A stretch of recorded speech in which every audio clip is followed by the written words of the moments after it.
It's time for Paranormal Playback, where we dig into the strangest corners of the unexplained. Welcome to the show, Paranormal Investigator Victoria White, as we explore one of the most bizarre and terrifying mysteries on record: spontaneous human combustion. Hello, Victoria. Good evening, Cheralyn. Victoria's here each week to take us through the real cases, the theories, and what the paranormal community really thinks is going on. So settle in, keep your candles at a distance, and let's get into it. Victoria, what is spontaneous human combustion? Well, Cheralyn, spontaneous human combustion is the alleged phenomenon where a person bursts into flames without an apparent external source of ignition. The fire supposedly starts within the body itself, resulting in extreme burning of the torso while nearby objects remain oddly untouched. I can remember this being a big thing in the 1980s. It used to be in all of these type of magazines you'd see, and it was before the internet, and it was something that terrified me, Victoria. It's one of those eerie and captivating topics that definitely captured my imagination as a youngster in the 80s. I actually thought it was a real problem that I may face, which also included quicksand, which turns out that they're not really quite as big a problem as what I thought they would be. Why is it that we're not hearing as much about it now as we used to? This has been studied for science for a very long time.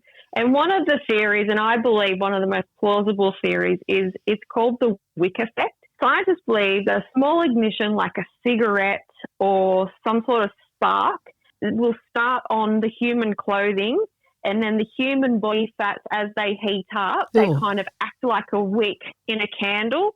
So it's slowly smouldering and burning the body, and that can go on for hours. In scientific studies that I've watched, it works. I actually watched scientists do this with a pig. Or pig.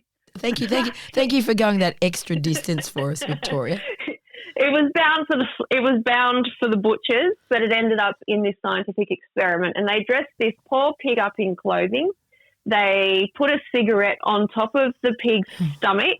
The cigarette burnt the clothing and did as the wick effect does suggest it does, and the body fat of the pig actually acted like a candle and left just the head and the trotters behind, which is essentially what was happening to people, which we remember as being in the 80s, but the earliest recorded case was actually recorded in the 1700s.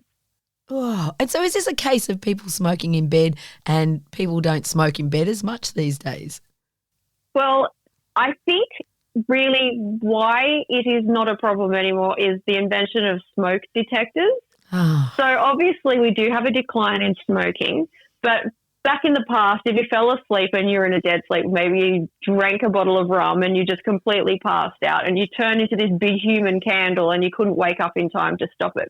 But now we have smoke detectors. So I think that this is actually why spontaneous human combustion is a lost thing of the past. Thank goodness. Thank goodness. But people used to think it was things like witchcraft and it was the devil sort of exploding you, all these sorts of things, didn't they?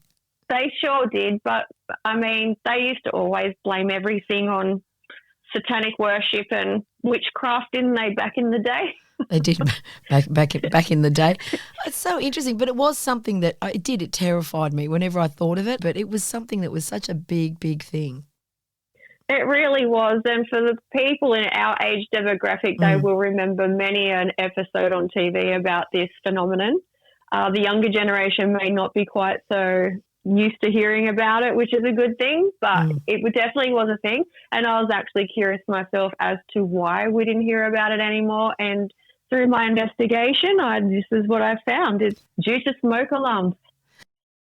Well, Kathy, one of our listeners, heard that you were coming on the program and she posed that question. She wanted to know why we don't hear about it anymore and if it was a real thing, a medical myth or an unexplained horror. So you've answered that one for her.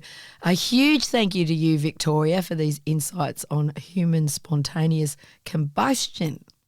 An absolute pleasure. So if you've got a theory, a question, or your own eerie tale to share, drop me an email or you can give me a call as well, 2sm.com.au. I'm Cheralyn Darcey. Or you can also ring it in, 13 12 69, and we'll share it with Victoria. Victoria, what have we got next week on Paranormal Playback? So next week I'm taking the listeners to Rookwood Cemetery, located in Sydney. This is a treasure trove of Victorian-era intrigue where many nefarious characters are buried. Thank you, Victoria. You're welcome, Cheralyn. And remember, stay curious, stay safe, and keep the fire extinguisher handy. Thank you. That was Victoria White, our paranormal investigator, who joins us every Friday evening at this time for Paranormal Playback.